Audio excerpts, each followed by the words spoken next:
two leading returning scorers in the ACC, in Harris and Mackay, and those guys have done a tremendous job of carrying them when they need to, but also leading the younger guys to play well also. So they have a really good mixture right now. And, sometimes you don't notice it, but Jeff's is as good a coach as there is in this country. So they're well prepared. They play well together.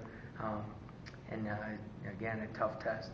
You look at that game, and everybody in their starting lineup really made some significant contributions to that win. Well, that's the one thing. When to be successful, you got to have everybody play well.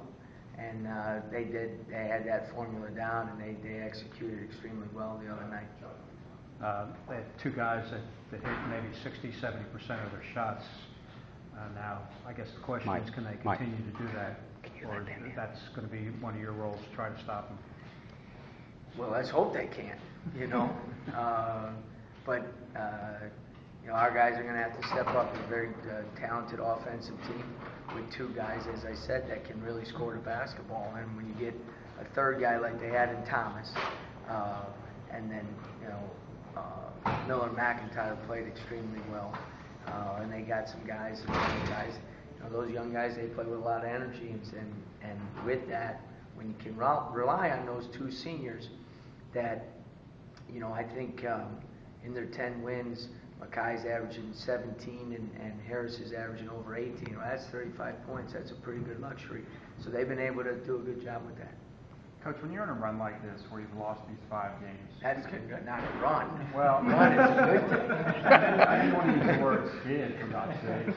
I was trying to phrase it. Tough times. But when you're in tough times like this and you've lost 5 games in a row like that, I'm not going to ask if X's and O's become any less important, but does psychological management become more important? Bruised egos and so forth? Well, I don't think there's any bruised egos. I think there's disappointment, which there should be. But there's also, you got to fight right now. And every day's got to be a fight, and every game there's got to be a fight. And again, where I would worry is if I didn't see the competitive nature during games, and that has not been the case at all. And so, guys have to, you have to keep guys grounded, whether you winning or you losing, because in this league it can go quick one way or the other, and so. Right now it is important that we keep our guys fresh, their confidence up, understanding the big picture. As I said, there are some differences this year. You're playing 18 league games instead of 16. And you may not think that's a big difference, but those 2 less games of preparing for the ACC is big when you have a younger team. Those are 2 dates that you didn't have. That, again, game prep against quality teams and so forth. So that's important. The other thing is, you have to take a look at the big picture in those 5 games, against some pretty good, and even the Virginia Tech, that team did beat Iowa, did beat Oklahoma State. It's not like they haven't beat any other really good teams. So, maybe 3 weeks ago when we lost to Miami, people were disappointed, as I was, in West Miami. Obviously, they're maybe a little different team than we thought 3 weeks ago. So you have to look at the big picture. You have to understand there's 13 league games left, and we need to not change in terms of what our points of emphasis is, and that's continue to improve, continuing to fight, play tougher, because we have to gain our toughness, our competitive toughness. You have to keep getting better at that every single day. Other than saying the right things and so forth, do you spend more time showing them cuts of things working well?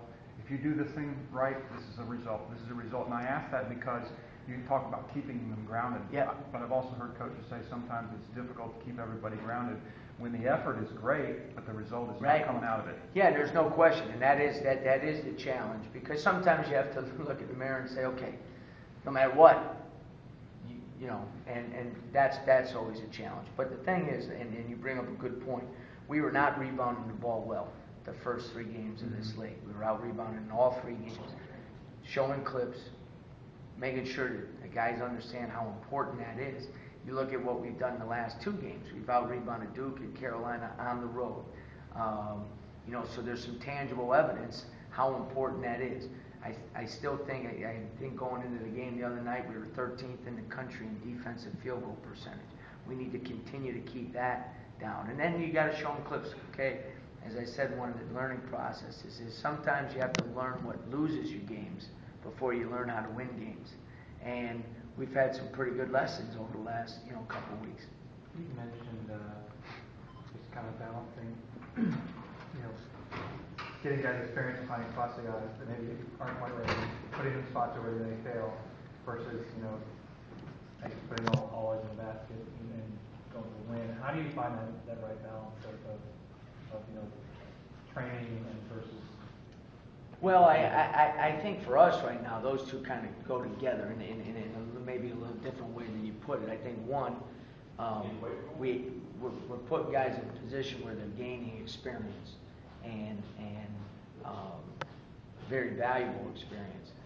But at the same time, at this point, we're not doing it with the idea, okay, if we do that, we're going to lose the game. Right. You know what I mean? We're still playing the guys and putting guys in a position where we think is be best for us to be successful. Sometimes that means a younger guy. Sometimes it could be an older guy getting more minutes. Because I guess that's kind of where you're looking. Do you go with the youth or whatever the case might be? We've made a commitment. Our upper class has done a tremendous job. So we're never going to say, okay, we're just going to we can't do that. We've been put in a little tougher spot with Jason's injury, obviously, because he was a guy, especially early in the year, that could play multiple positions for us. But at the same time, that's what happens during the season. You have to adjust. I'm thinking, I remember the NC State game. I think at the end of both halves, you set up plays for Chris to take the threes, and that seems to me like you could have just easily put Luke on there.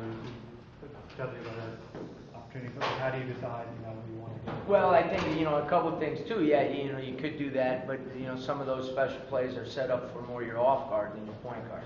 So, I feel confident in Chris shooting the ball, even though at that time he wasn't playing as well as he is now.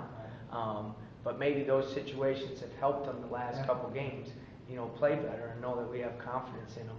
Our last play of the game against Virginia Tech when we needed a three was set up for Chris. At the same time, in some crucial situations, the ball is usually in